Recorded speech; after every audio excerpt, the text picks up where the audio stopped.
সারা দেশের মানুষ সোশ্যাল মিডিয়ার মাধ্যমে যারা আমাকে চিনেন আমার জন্য দোয়া করেছেন।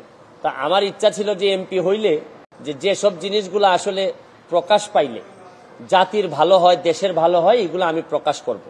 এই এমপি হওয়ার পর জননেত্রী শেখ হাসিনার যে সরকার, এই সরকার আমাকে যা যা দিয়েছেন আমি এগুলা প্রকাশ করেছি। কিন্তু এই টাকার মালিক তো উনি না, উনি হচ্ছেন গিয়ে ট্রাস্টি। একই রকম আমি এমপি হিসাবে আমি ট্রাস্টি মনে করি। আর স্বচ্ছতার বিষয়ে আমি বলছি যে এত এত টাকা পেয়েছি। মুজিবুল হক চুন্নু সাহেব উনি স্পিকারের কাছে, আমাদের মাননীয় স্পিকারের কাছে উনি বিচার দিলেন। তো যেহেতু পয়েন্ট অফ অর্ডারে উনি বলেছেন, আমি উত্তর দেওয়ার সুযোগ পাই নাই যে কোনোভাবেই যেন আমি ফেসবুকে না জানাই যে কে কত টাকা পায়। আমি যদি স্বচ্ছ হইতে চাই, আমি যদি যে বরাদ্দ পাই এটা যদি আমি বলে দিতে চাই, বলি জনগণকে, তো এইখানের মধ্যে এমপি হিসাবে আমি অপরাধটা কি করলাম? আর আরেকটা জিনিস হচ্ছে গিয়ে, আমি বারবারই বলছি এমপি কিন্তু আমার পেশা না। আমার পেশা হচ্ছে গিয়ে বিং এ ব্যারিস্টার। আমি এখানে প্র্যাকটিস করি সুপ্রিম কোর্টের আইনজীবী হিসাবে। আর আমি কথা দিছি যে আমি এমপি হিসাবে একটা টাকা হারাম খাবো না, আমার রক্তের মধ্যে হারাম যাবে না।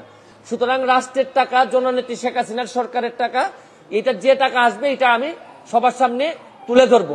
এখন আমার কেন জানি মনে হইতেছে যে মুজিবুল হক চুন্নু সাহেবের হয়তো আমি বলে দেওয়াতে সমস্যা হচ্ছে, যে উনার মনে হয় রাজনীতি করাটাই পেশা। এইটা থেকেই উনি সবকিছু নির্বাহ করেন কিনা আমার জানা নাই। কারণ উনার আলাদা কোনো পেশা থাকলে এটা নিয়ে উনি কোনো চিন্তা করতেন না। তবে কালকে উনি একটা বুদ্ধি করে কাজ করছেন।